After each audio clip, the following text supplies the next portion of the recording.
Welcome back everyone. Last lecture में हमने ये देख लिया कि रिएक्ट के अंदर डाटा किस तरह फ़्लो करता है और रिडक्स हमें किस तरह हमारी मदद करता है कि हम रिएक्ट के अंदर डाटा को मैनेज कर सकें। ठीक है, अब हम रिडक्स को देखते हैं। रिडक्स बताते खुद क्या है। ठीक है, रिडक्स बेसिकली ये जावास्क्रिप्ट की लाइब्रेरी ही है। जिस तरह जो रिएक्ट जावास्क्रिप्ट की लाइब्रेरी है जो कि फ्रंट एंड को डेवलप करने के लिए, यूआई वाले पार्ट को डेवलप करने के लिए हम इस्तेमाल करते हैं, इसी तरह रिडक्स भी जावास्क्रिप्ट की एक लाइब्रेरी ही है जो कि हम डाटा को ग्लोबली मैनेज करने के लिए, स्टेट को ग्लोबली मैनेज करने के लिए इस्तेमाल करते हैं। ठीक है, ये रिडक्स है। रिडक्स, और जब हमने रिडक्स को रिएक्ट के साथ इस्तेमाल करना है तो साथ में हम एक और लाइब्रेरी जो है वो भी इस्तेमाल करते हैं, वो उसको क्या कहते हैं, रिएक्ट रिडक्स। ये हम देखेंगे अपने कोडिंग वाले पार्ट में, वहाँ पर आपको बहुत अच्छे तरीके से समझ आ जाएगी। रिएक्ट रिडक्स, रिएक्ट रिडक्स का कम करता है। अब रिडक्स तो एक अलग से यूआई यानी कि ये लाइब्रेरी है जावास्क्रिप्ट की। ठीक है ना।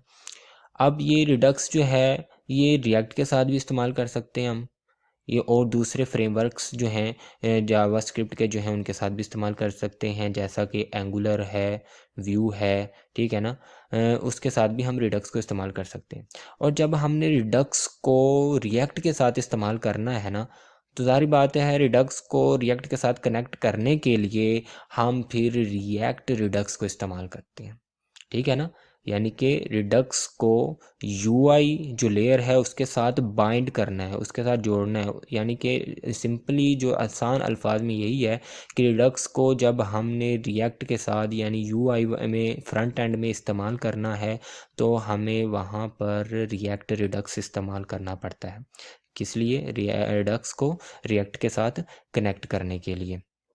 ठीक है, अब हम देखते हैं कि रिडक्स है क्या बजाते खुद। वो हमने देख लिया था कि ग्लोबली स्टेट मैनेज करता है। कहाँ पे? ये देखें, ये स्टोर है। ये बेसिकली कौन प्रोवाइड कर रहा है हमें? रिडक्स ही प्रोवाइड कर रहा है। रिडक्स जो होता है वो सबसे टॉप के अंदर हमें एक स्टोर प्रोवाइड कर देता है। ठीक है ना। और ये इस स्टोर के अंदर जो है वो हमारे मुकम्मल ऐप जो है, मुकम्मल जो एप्लीकेशन है उसकी स्टेट पड़ी होती है। ठीक है ना। तो फिर हम कह सकते हैं कि रिडक्स क्या करता है कि हमारी मुकम्मल ऐप की जो स्टेट है वो ग्लोबली मैनेज करता है, सबसे टॉप के ऊपर मैनेज करता है, ताकि कोई भी कंपोनेंट जो है उसे अगर डाटा की ज़रूरत है तो वो इस स्टोर से ले सके। अगर किसी कंपोनेंट ने किसी डाटा को चेंज करना है तो वो चेंज भी कर सके। ठीक है, मुझे उम्मीद है कि ये आपको समझ आ चुकी होगी बात। अब हम ये देखते हैं कि ये जो रिडक्स है, रिडक्स के अंदर जो थ्री मेन कंसेप्ट्स हैं, थ्री मेन कंसेप्ट्स, ये तीन मेन कंसेप्ट्स अगर आपको समझ आ गए तो आपको रिडक्स समझ आ गई।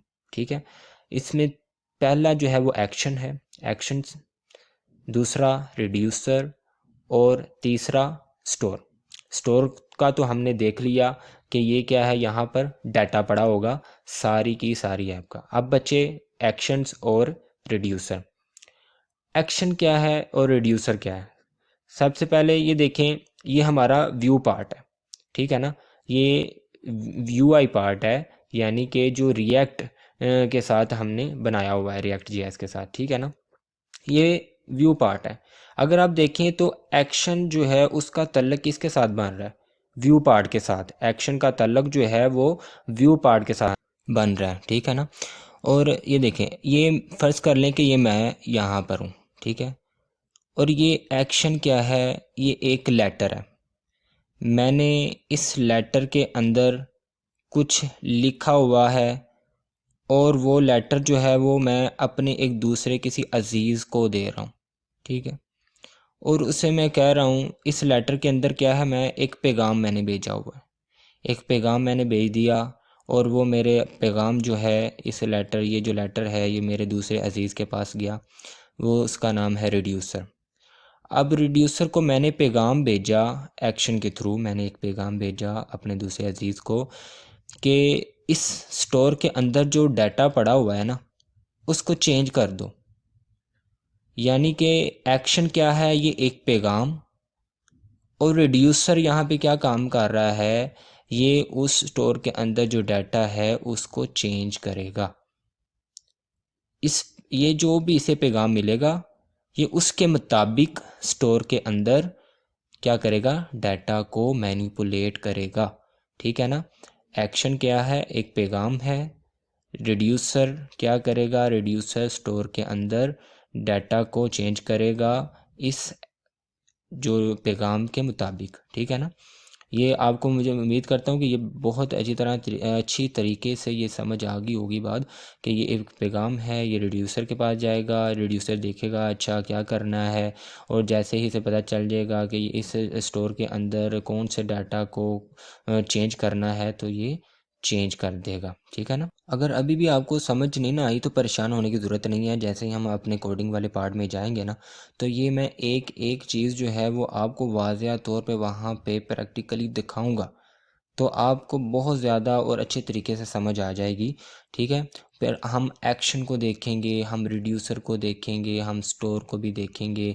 ठीक है ना। और हम ये भी देखेंगे कि ये जो व्यू वाला पार्ट है ये किस तरह एक्शन जो है वो रिड्यूसर के पास भेजता है, फिर रिड्यूसर किस तरह स्टोर के अंदर जो डाटा पड़ा हुआ है उसको चेंज करता है। ठीक है। तो इस लेक्चर के लिए इतना ही। नेक्स्ट लेक्चर के अंदर मैं जो है वो कोशिश करता हूँ कि मैं कोडिंग वाला जो पार्ट है उसको स्टार्ट कर दूँ। ठीक है ना, ताकि साथ साथ ही मैं आपको जो है ये प्रैक्टिकली भी दिखाता जाऊँ कि कैसे काम कर रहा है ये फ़्लो, कैसे चल रहा है। ठीक है, मिलते हैं नेक्स्ट लेक्चर में।